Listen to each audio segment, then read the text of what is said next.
What's the meaning of bitmap?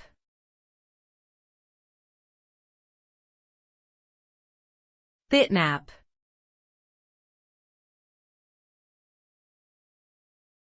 Bitmap.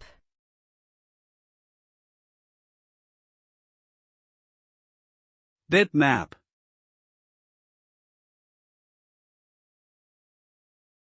Bitmap.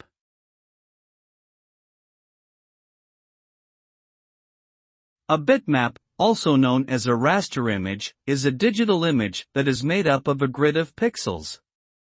Each pixel in the grid is assigned a specific color, based on the information stored in the image file. When displayed on a screen or printed, the pixels form a seamless image.